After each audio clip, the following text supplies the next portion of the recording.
you are not getting educated about the housing market, you're doing yourself and the public a disservice. Whether you're a mortgage broker, you're in title insurance, you're in the financial world, or obviously a real estate agent, people need to know what's actually happening in the market. This is Knowledge Brokers Podcast, and I'm here with my good friend, Byron Lazine. Byron, another positive week here of news from the housing market. A lot of good stuff, whether it's GDP, purchase applications. We got some inventory challenges that are out there right now. Where do you want to get started, man? What are you seeing? Yeah, I definitely want to get into the GDP, but I'd like to start with inventory. If there's a red flag in housing right now, to me, it was what Logan reported earlier in the week. Logan Mohtashami, shout out to him on Housing Wire, where he reported that housing inventory falls under 1 million again. And listen, sales are down significantly from what we saw the last few years, but at an inventory level of 1 million, what's really concerning to me is that these big numbers are great, right? Okay, drop to 970,000 units for a population, as Logan writes, of 330 million. That's just not enough housing. We need to be closer to, 1.4, 1.5, 1.6, somewhere in that range, units available for this to become like a little bit of a healthier market for affordability, to become more obvious for more home shoppers. What is alarming to me is that when you dig into localized communities of these 970,000 units that are spread across the country, how many of them would you actually consider affordable? How many of them would you actually, consider meeting the buy box of the majority of the buyers? We know millennial buyers are the biggest, home shopper out there right now, biggest demographic home shopper. And a lot of them need a starter home. A lot of them need a near median priced home. When you go local and you start looking at it in any community, it's like, wow, there's a lot of crap inventory out there because the prices are high. Let me go offload this.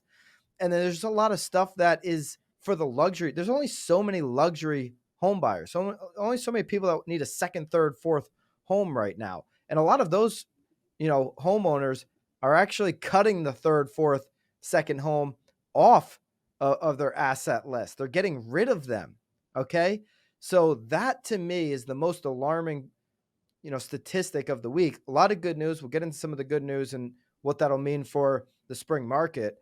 But out of the 970,000 units, how many of it is good inventory? Well, that's a really great point. And according to NAR research, in December, only 31% of the sales were from first-time home buyers. Those are the folks getting shut out of the market right now because they're historically, and BAM did a great article about this in the fourth quarter, that you want to see that first-time home buyer number in the low 40% range. So 31% is a dramatic decrease. And if you look at some of the other data that's out there about millennials, a lot of them are just saying, hey, we're going to wait, or we're going to have to adjust our search. But seeing 31% of all those transactions that's what the first-time buyers are living in. Those are the folks that need homes and didn't buy homes in the first place. The inventory challenge is real, and you've got to be careful how you articulate that as a professional in any facet of real estate. Again, mortgage, title, insurance, financial side, accounting, all these folks that they give advice in this. And there are homes that are selling. We did see in January, the numbers kind of danced around the first couple of weeks where we saw a decline in the second week of January and then a jump up in inventory the second week of January and then a decline in the third week of January. My optimistic side is that some of these folks are waiting to get their homes on the market in the spring.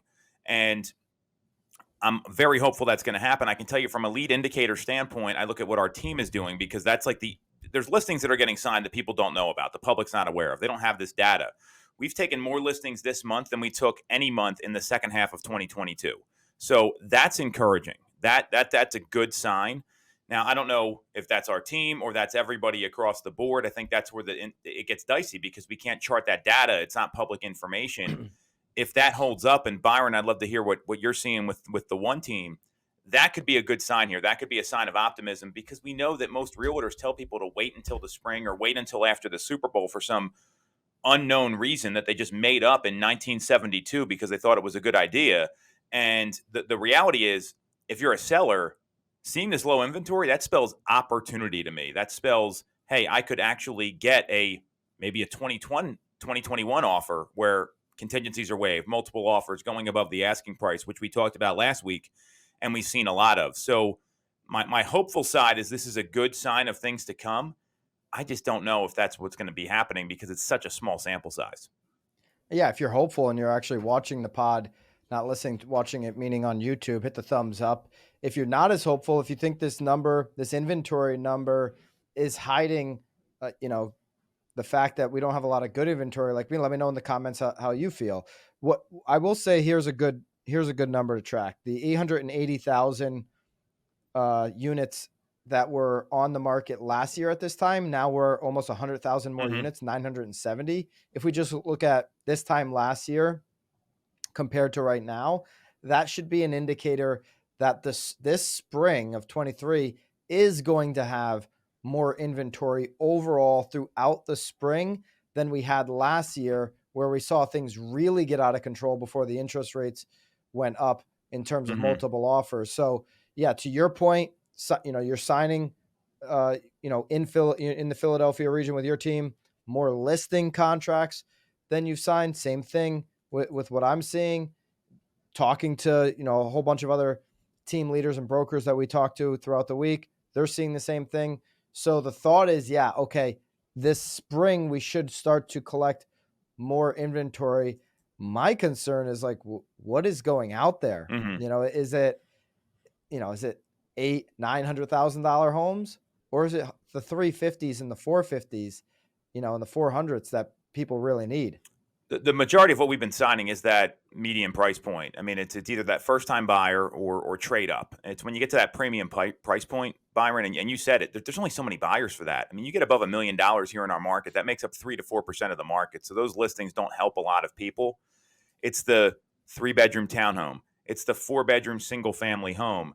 That's where people are getting squeezed right now. And a lot of these millennials, they're jumping past that first time buyer product. They're going right to the move up because they didn't buy anything and they've been waiting and waiting and waiting. So it's the next 60, 90 days are going to be very telling from an inventory standpoint. And where we both operate in the Northeast, the weather's been pretty cooperative this year. That's definitely a factor. So we could see a pop a little sooner than we normally do. I'm hoping that we're going to see this trajectory continue here where and again, this is a little bit of lag data. So my hope is, once we get January, we see that number come back up over 1 million pretty quickly, and hopefully like 1.1. That would be a great number.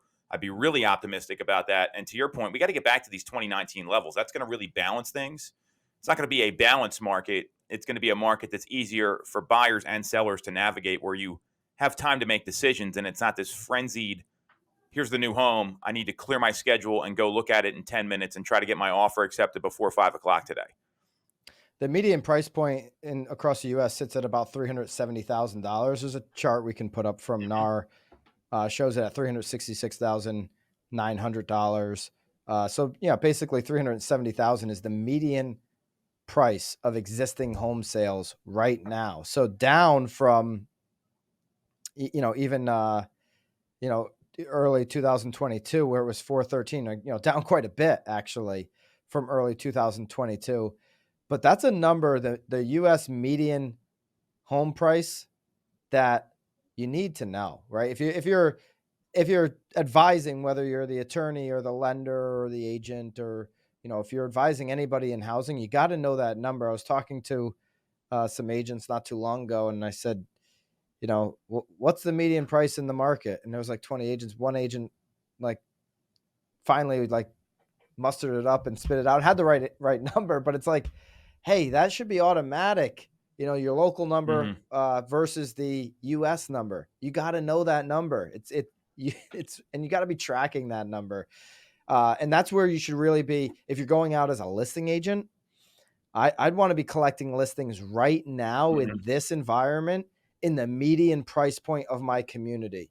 It's really nice to grab some of those higher luxury, home sales, because that's how you actually, can raise your income. But you can also raise your income by doing units, right? And going out and grabbing the median price point, because it's going to sell a whole heck of a lot faster in 2023. It's where the majority of the buyers are shopping. Affordability is a big issue. So get to that median price point or just under, and you're going to have a really successful business in 2023. I am Mr. Volume. I mean, we are in a volume market here, much like where you are, Byron, with the one team. And these people that say I want to focus on luxury, I look at total addressable market from a business planning standpoint. You're already shutting out. If you want to sell, be $1 million listing agent, right? $1 million listing Philadelphia. Good luck with that. You're targeting 4% of the market. Tom, I'd like to see you on Selling Sunset on Netflix. Yeah. Ben Balak may have us on. We could probably make that happen. I mean, we know Ben. We know the people there. I think that could be something that could work. You think Ben's too fancy for us now? If I see him in Vegas next week at the Tom Ferry Elite, you think he's going to be too fancy for me? I know he will not, because he came on the #1 real estate radio show in Philadelphia, Toole Time Radio, on WWDB 860 AM for a whole segment.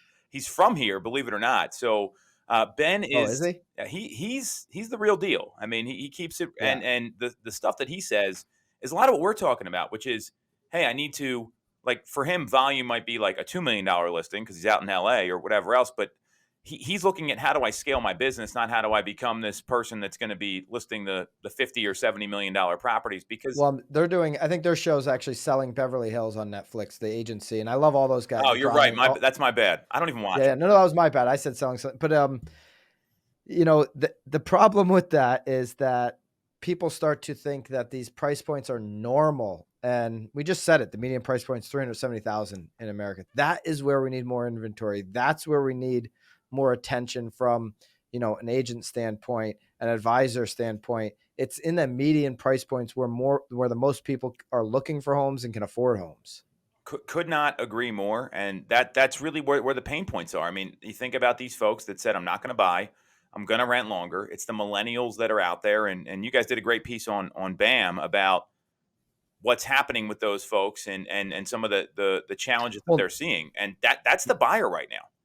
9 out of 10 of the millennial home buyers say that inflation is impacting their decision. Mm-hmm.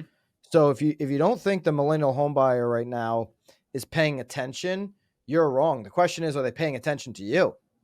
Are they paying attention to the knowledge broker, or are they paying attention to CNN and Fox News? They're probably not, but even worse than that, they're probably paying attention to TikTok and somebody on there who knows who saying, oh, housing is going to crash 20, 30%. That's not going to be right. Patrick Bet-David will not be right on his 20 to 30% crash.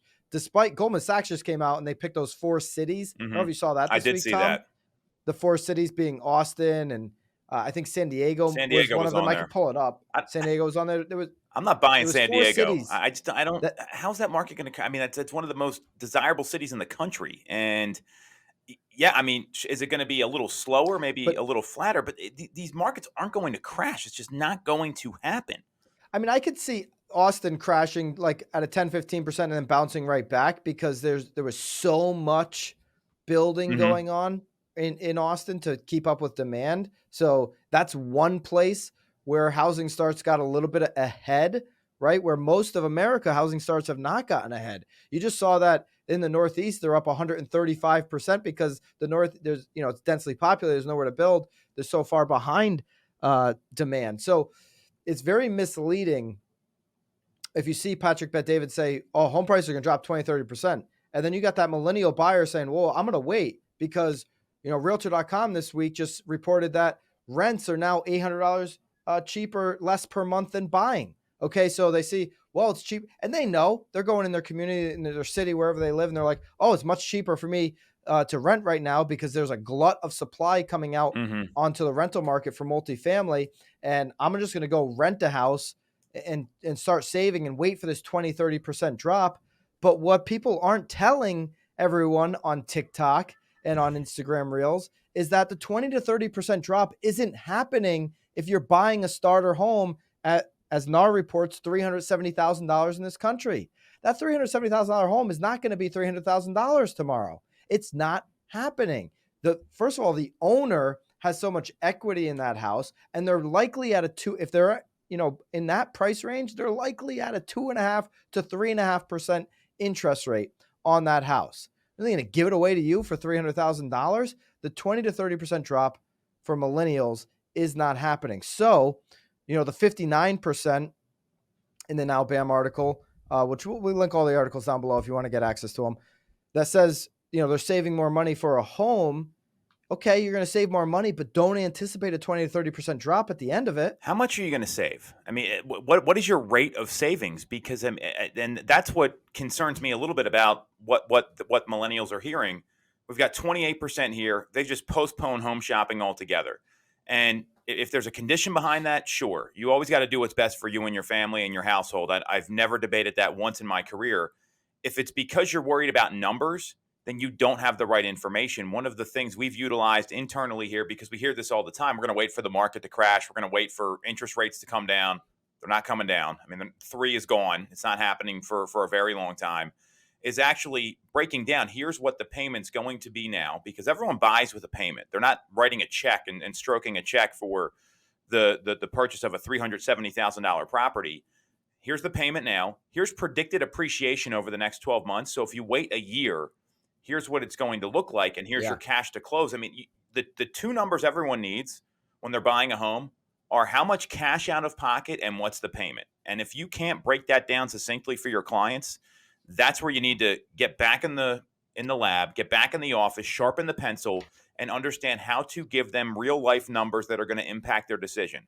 Should real estate agents be able to do that, or should Everybody. they just say, "Oh, go talk to the lender"? No, I mean, look, the MLS can do it for you. Okay, like we're part of Great MLS. You can plug the numbers in and have it ready to go. And at a 6% rate, I've got some amazing math here. This might blow people's mind. Every 100,000 you finance is about $600 a month at a 6% rate. This is not hard to do. One of the first things I learned, thanks to my mentor, John Collins, I don't know if he watches, but this was great advice. You better be able to tell them a ballpark of the payment on the spot when they're looking at a home if you don't have it calculated. That was one of the best things that stuck with me. So we trained our people, hey, just bring the closing cost estimate with you. This isn't a test when you're on these appointments. It's about information and having the knowledge so people can make decisions.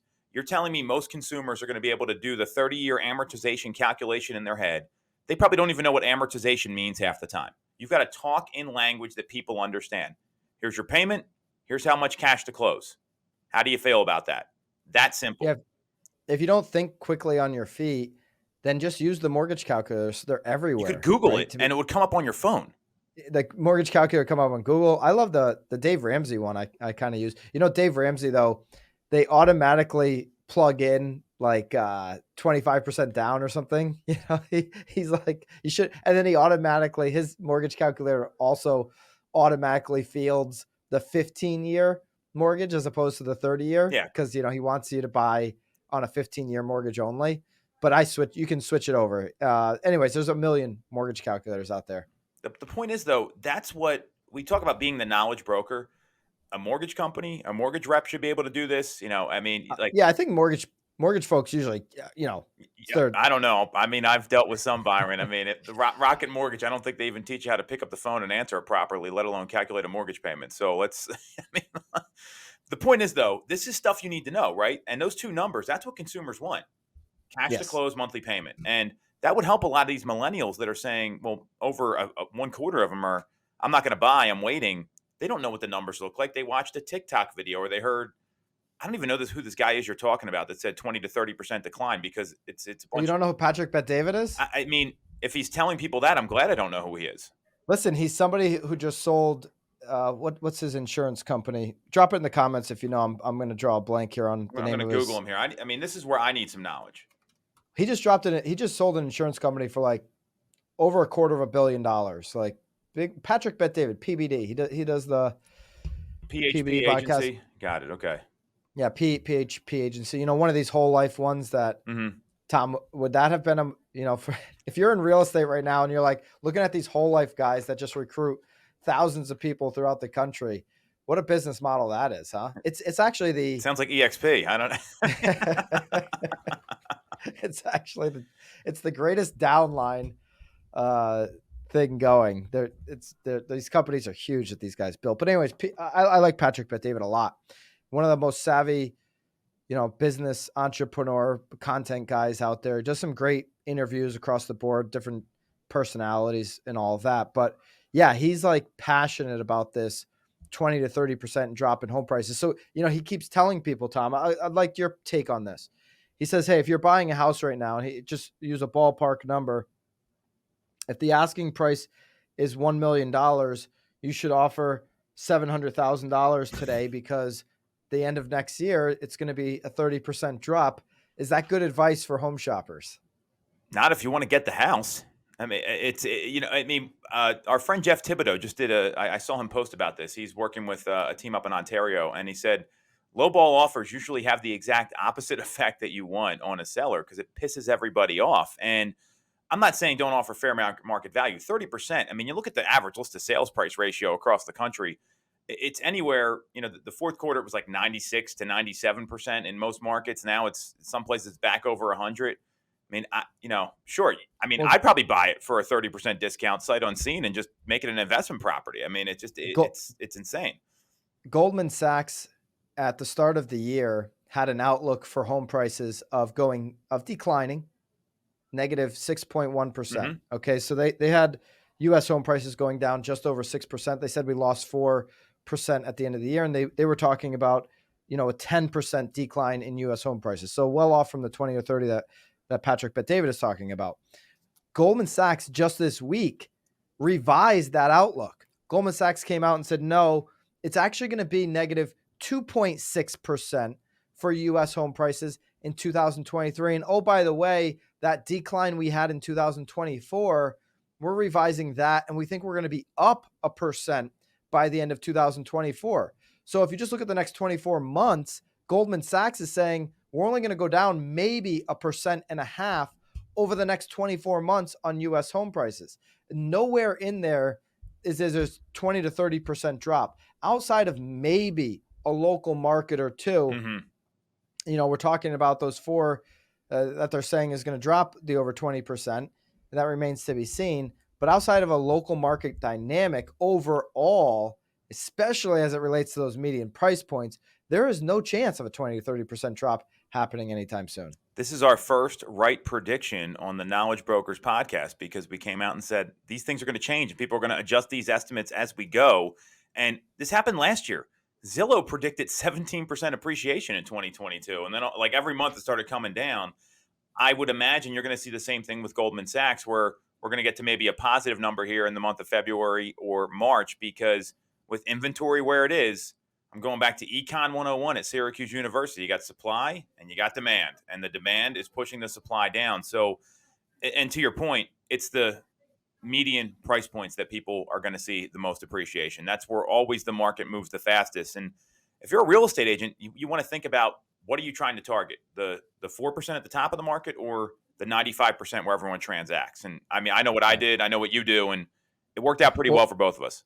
I was always taught from day one in real estate that you got to break these price ranges up in your local market when you're looking at inventory. And obviously, to your point, Syracuse. I know. What else were you doing in Syracuse? Could you share? I was a finance and accounting major.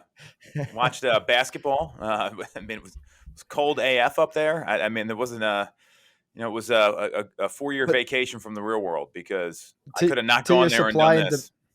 To your esteemed learnings at Syracuse of supply and demand, which I think I learned about on the internet. Maybe just ask Josh Outman. I mean, he's another real estate Syracuse alum. So I mean, he was. That's right. So he was a kicker, wasn't he? He was the kicker. Yes, and I don't know what he got out of it. I think he was a speech comm major actually, so he didn't even major in business. Helped him on his TV show. There you go. The price ranges are going to all fluctuate in each individual market. Okay, so from 100 to 200, from 200 to 300, maybe you got a really big market, you're going to break it down by 50,000 markers. But that's where you want to dig deep on, okay, how much inventory is there in this particular segment of the market? How's that going to impact prices? Low inventory, to your point, the prices are going to hold if there's really no inventory. And if you're up over 1 million in a market where only, Connecticut shoreline, for example, all those little waterfront towns that are on Long Island facing, some of them facing out to the Hamptons and, facing the shore of Long Island, a lot of those towns have some nice luxury properties. You drive by the waterfront and you're like, wow, these are beautiful homes. Well, guess what?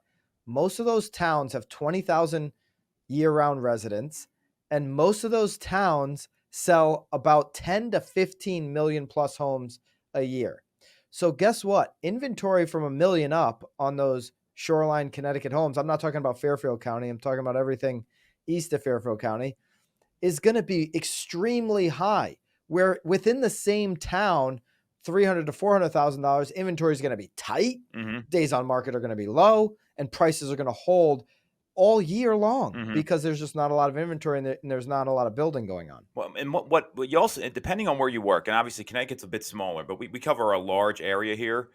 It like the number where the market softens will vary from like town to town, school district to school district, where literally you cross this road, 400,000 all of a sudden is a really soft price point versus this side of the district or whatever, and like 500,000 is where the market kind of peels off. So if you're not looking at these local trends, not only from a pricing standpoint, but also from the local amenities, whether it's school districts or maybe there's a taxing issue in some of these places where they have that earned income tax, depending on where you live, that's a factor too. And this is the stuff you need to know to help people navigate these things. Like if someone you're breaking down their payment and their cash to close, but then they got a 1% earned income tax for living in that particular municipality.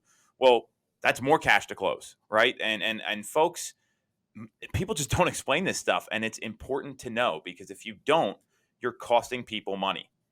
If you're in Arizona or Florida, you're going to be really in an HOA landscape, right? Like, do you know about the HOA? Can you see into the future? Is this a newer HOA? Is there a history here of overspending?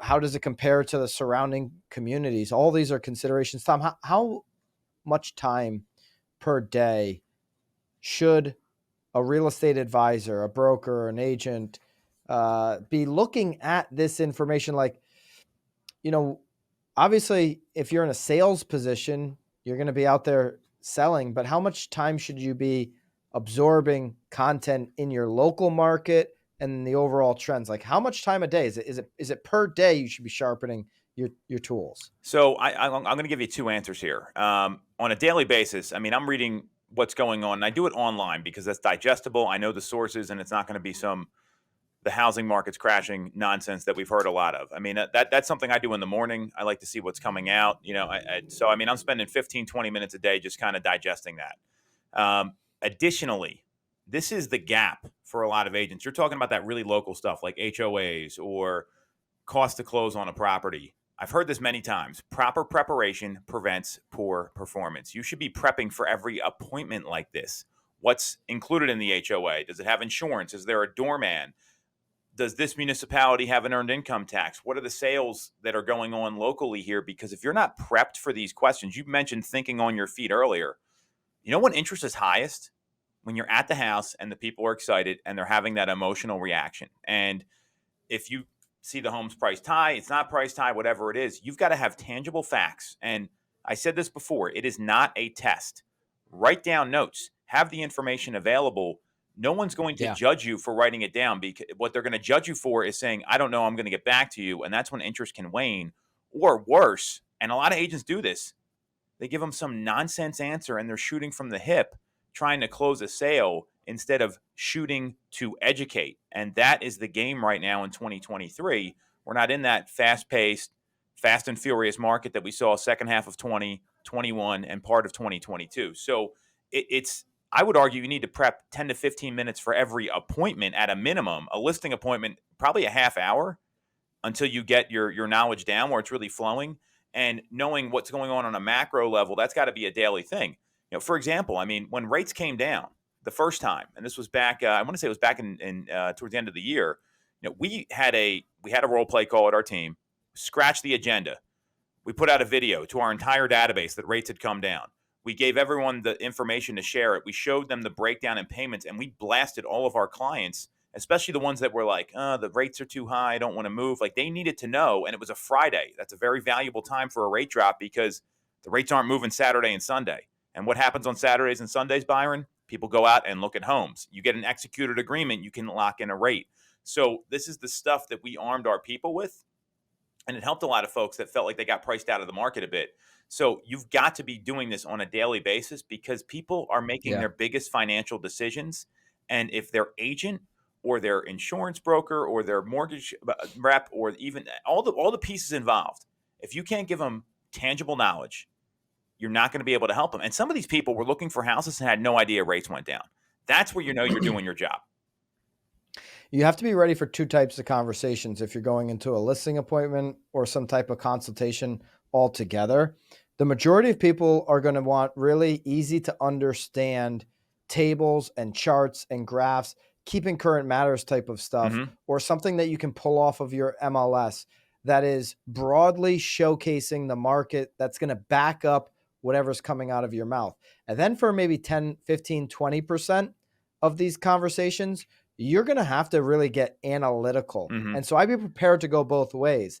I always brought, if I got somebody in front of me who's an engineer, you know, a Pfizer type of thinker, back when I was selling, because we had some Pfizer folks I was, you know, selling in that market. You know, I would always have my laptop with me because I'm like, oop, we've got Mr. Analytical here. We've got Mrs. Spreadsheet. I'm going to want to go deeper and spend a half hour getting them comfortable, knowing that I've got the knowledge to actually take on the deal and put them in a good position, because they need to understand how you're getting to a price range. They need to understand the strategy behind why we're going out at that number.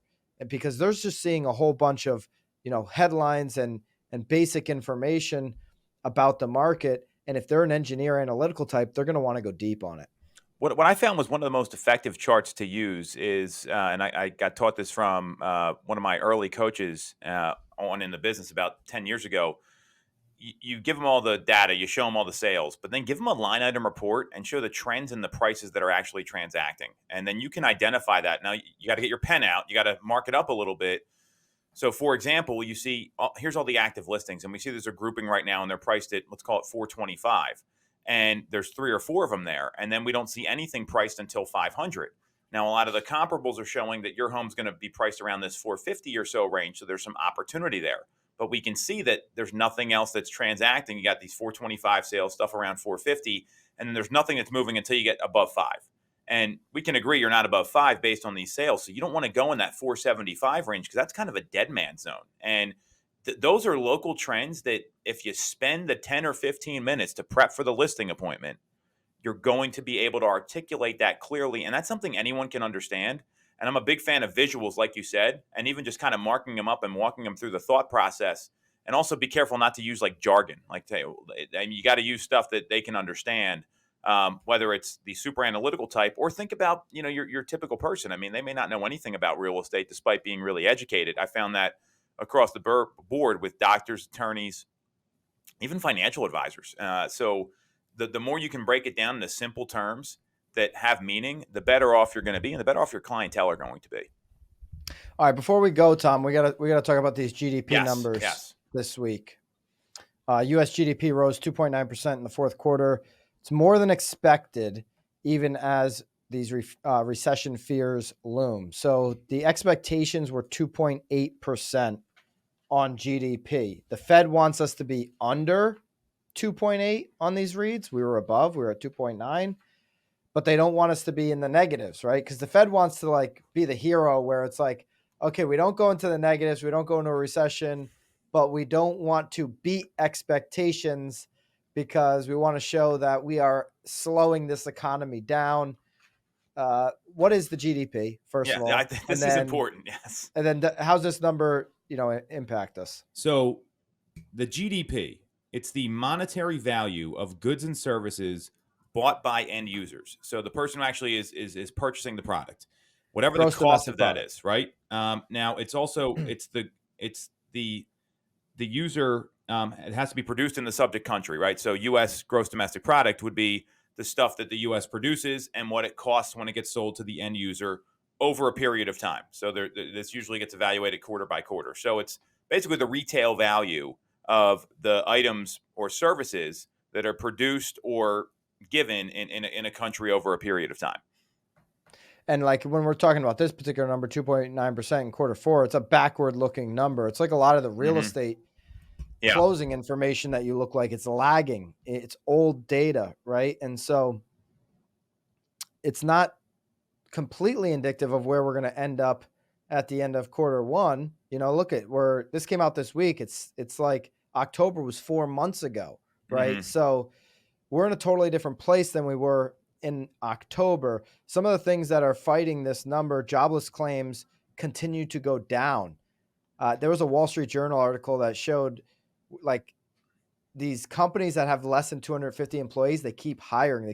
How often are you and I, and even with housing being in a recession, how many brokers and team leaders do we talk to where it's like, I'm putting up another job, I'm putting up another ad for another position, I'm putting up another position. Well, small businesses across the board are driving hiring right now. While some of these big tech companies and everything, they've been laying off. But jobless claims fell last week, while durable good orders increased sharply in December. That's mainly due to these aircraft numbers, which were off the chart. I don't know if that caught your attention at all. These aircraft orders are like enormous.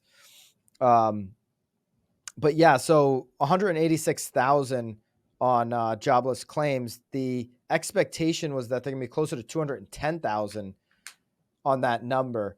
And so these are numbers that are keeping GDP and some of these other things higher than, the overall economy higher than experts would like, so that the Fed would react with maybe a pause when they meet next week. We're going to have a whole bunch, obviously, to talk about next week. So the Fed's meeting big deal Tuesday, Wednesday. We'll see where they come in with that federal interest rate. But, I think this and, the fact that, the Fed is like expected to only go up 0.25. I think they're going to just hit expectation. I agree. If this was up over 3, they might have been like more at a 0.5 basis point, which is not what people wanted to see them do. They want to see them get closer to pausing. But considering that this is a lagging number, I think it'll be helpful when the Fed makes their decisions next week. According to the CME Group, who has the Market Watch tool of what the Fed will do at their next meeting, there is a 98.1% chance they increase by 25 basis points. And there was some mixed data in here. It wasn't just, hey, everything's great or everything's moving up. We saw a 26.7% plunge in residential fixed investment, likely related to our first topic, the lack of inventory that's out there right now.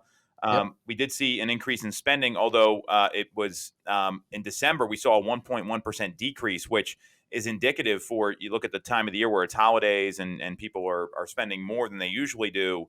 So this was all over the board here. What I look at this is, I still don't trust the Fed, and they're like they don't want the economy to do well. They're trying to increase unemployment. We've heard this all before. What I see here is that it's so mixed. I don't think they're going to change their strategy. Our aspiring good friend Logan Mohtashami, he's basically saying the Fed needs to stop raising rates altogether. He believes the Fed needs a reset and they need to stop. In the comments, should we get Logan from Housing Wire to come on to Knowledge Brokers podcast? We want Logan on the show. We do want Logan. Yeah, as we move forward, we may bring in a third person from time to time, experts in their field like Logan.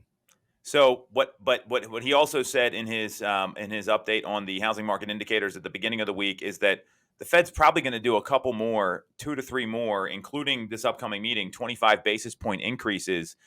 It's we're seeing mixed stuff here, and I mean it's you look at what's going on. I don't know that. I mean, the first 2 quarters of 2022, we had negative GDP growth. So this has been kind of bouncing up and down here. Yeah. I don't know that it makes sense to do that because it's not like everything's going up in one direction. We're seeing some segments of the economy are doing better than others. And as a result, that's probably why the Fed needs to slow their roll a little bit here. I don't think it's going to happen, though. I mean, I would lock it. Like, that's a lead pipe lock, right? If for all our betting friends out there like Dan O'Neill, they're going to raise it 25 basis points next week. I think that's. I would put money on it. I don't see any way that doesn't happen. Would you put, what's a safer bet, that or the Eagles on Sunday? Your Eagles. My Eagles. I wish they were my Eagles. That's one of my dreams, is to own the Philadelphia Eagles. I don't think they're selling anytime soon. I like the Eagles a lot. I like the you Fed think that's more. A safer bet No, I think the Fed is the better bet than the Eagles. I will tell you that.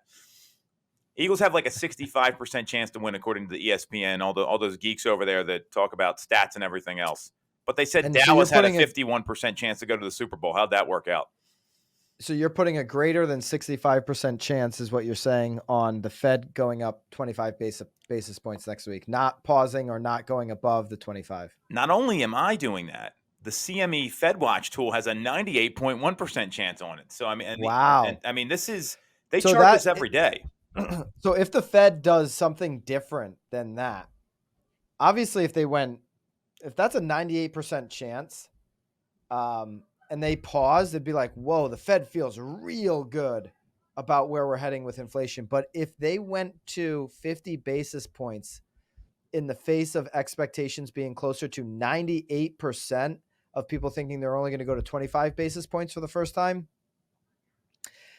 since they started jacking them up, then that means they are not liking what we consider to be on, or near expectations, right? With, consumer spending dropped in December. That just came out this morning, right? So some of these indicators where it's like, hey, this is working. Let some of the lagging data catch up. We're going to be all right.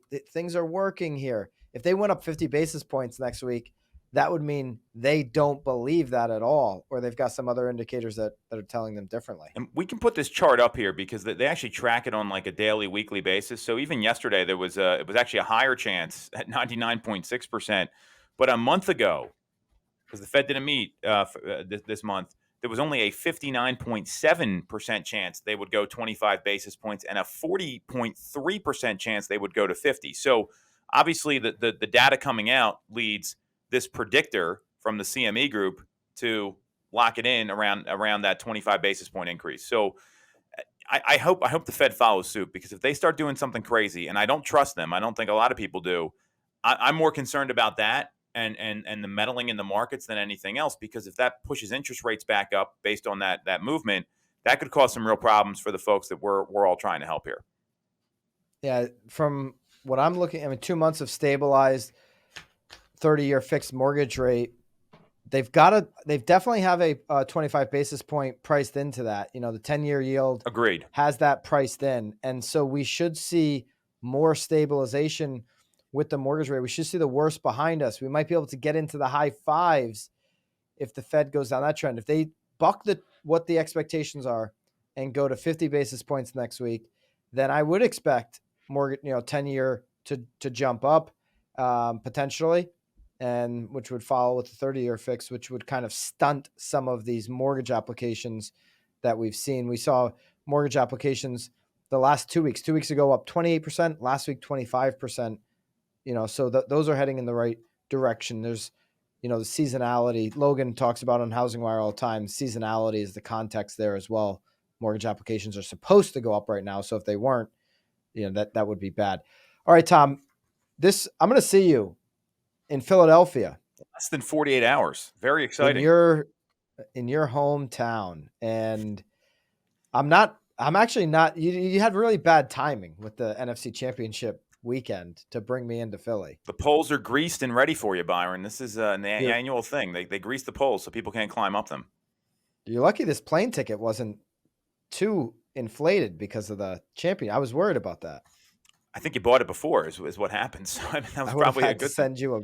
Yeah, I don't think there's a lot of people from Florida coming to see this game. I think it's a local. These tickets are going for thousands of dollars. This is the highest championship ticket price ever in the history of the NFL, because our people are coming out. In history. City? Yeah. Or just Philly? Well, I mean, no. I mean, we've had a lot of them. Yeah, we lost most of them. We've won a couple.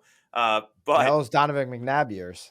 Yeah. Well, he won one and then threw up in the Super Bowl. It was great. Yeah. I watched it. And I imagine it's a lot of local people that are coming up. I don't think there's a lot of Philadelphia Eagle fans in Florida. Now, if it was a fraud franchise like San Francisco or Dallas, I'm sure that these people are coming over all over the place. But no, San Francisco's coming. Yeah, I bet you'll see some San Francisco. There'll be a few. I don't think there's going to be as many as you would expect. I mean, these tickets are hard to come by for sure. I mean, I went to when the Phillies won the World Series. It was thousands of dollars for a ticket. So I mean, it's incredible to me that that's happening, and let's hope the fans show up and show out, and we'll be on our way to Arizona for Well, the since I'm coming to championship. support your event, what's your event called?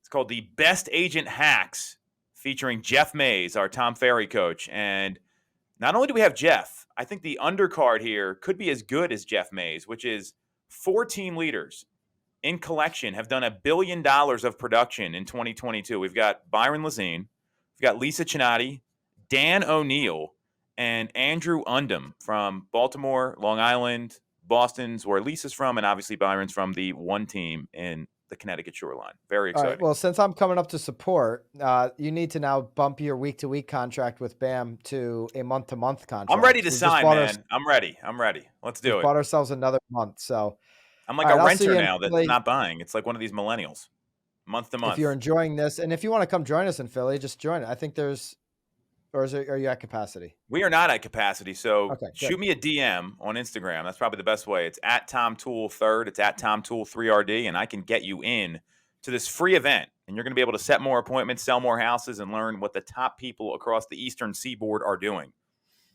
All right, so hit up Tom if you want to see us in Philly. We'll be there Monday morning. I'll be doing the hot sheet actually live from there, so you got to find me a space. If you're enjoying the Knowledge Brokers podcast, share this with somebody. We're going to go even deeper maybe next week. I don't know, Tom, if Tom's DMs are working, we might get Logan Motashami from Housing Wire next week. I'm going to send him this episode, and we'll see what he thinks. And if he doesn't think we're a bunch of idiots, which I'm clear he won't, it could go a long way. And we could help him with his social media following because we both have more followers than him, which is mind-blowing to me. He'll probably think we are a couple of idiots, but he may come on anyway. He's a Niners fan. That might not help. Maybe I'll like legitimately he's posting about the Niners. That's right. There, so he is a Niners fan. I'll DM him before the game, not after, when we're wearing dog masks in Philadelphia, taking ATVs up the Art Museum steps when we go to the Super Bowl. That's right. All right, brother. I'll see you in 48 hours. Let's go get some more knowledge.